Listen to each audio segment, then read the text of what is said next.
Sir 9 ಅಲ್ಲಿಂದ ಆಂಬುಲೆನ್ಸ್ನ ಕರ್ಕೊಂಡು ಬರ್ತಾ ಇದ್ದೀನಿ ಸರ್. ನೀವು ಇಲ್ಲ ಅಂದ್ರೆ ನಾವೇ ಮಾಡಬೇಕು ಸರ್. ಏನು ಮಾಡೋದು? ಇಲ್ಲ, ಆಫೀಸರ್ ಜೊತೆಯಲ್ಲಿ ಬರ್ತಾರಾ ಆಂಬುಲೆನ್ಸ್ ಜೊತೆಯಲ್ಲಿ? ಇಲ್ಲ ಸರ್, ನೀವೇ ಹೇಳಿ, ಆಂಬುಲೆನ್ಸ್ ಜೊತೆ ಆಫೀಸರ್ ಬರ್ತಾರಾ?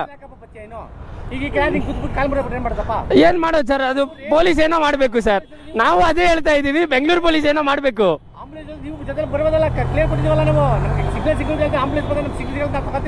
ಯಾರು ಮಾಡ್ತಾ ಇಲ್ಲ ಸರ್. 9 ಅಲ್ಲಿಂದ ಬರ್ತಾ ಇದೀನಿ, ಯಾರು ಪೊಲೀಸ್ ಅವರು ಮಾಡಿಲ್ಲ, ನಾನೇ ಮಾಡ್ತಾ ಇದೀನಿ ಸರ್.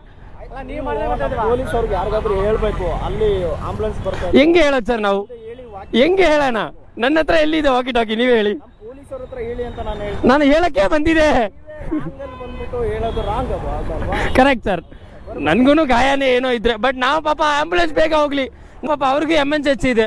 ಎಲ್ಲಿಂದ ಬರ್ತಾ ಇದಾರೆ? ಯಾರು ಬಿಡ್ತಾ ಇಲ್ಲ ಸರ್. ಜನ ಅರ್ಥ ಮಾಡ್ಬೇಕು, ಜನ ಜಾಗ ಬಿಡ್ತಾ ಇಲ್ಲ. ಹೌದು, ಒಪ್ಕೊಳ್ತೀನಿ ಸರ್, ನಮ್ಮ ಫಾಲ್ಟು. ನಾನು 100% ಒಪ್ಕೊಳ್ತೀನಿ. ನಾವು ರಾಂಗ್ ವ್ಯಾಲಿ ಬರೋದು ನಮ್ಮ ಫಾಲ್ಟು.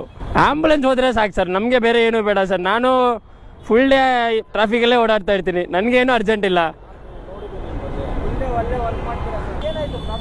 ಕೀ ತಗೊಂಡೆ ಅವರು, ಪೊಲೀಸ್ ಅವರು. अरे आपका आदमी एम्बुलेंस में आ रहे थे, 4-5 लोग थे, कोई मुस्लिम, उनका इमरजेंसी था. 9 दिल्ली से उन ट्रैफिक क्लियर करके, इधर ट्रैफिक था, मैं रॉन्ग वे से आया पुलिस को बोलने के लिए फटाफट क्लियर करो करके. वो चाबी ले लिया.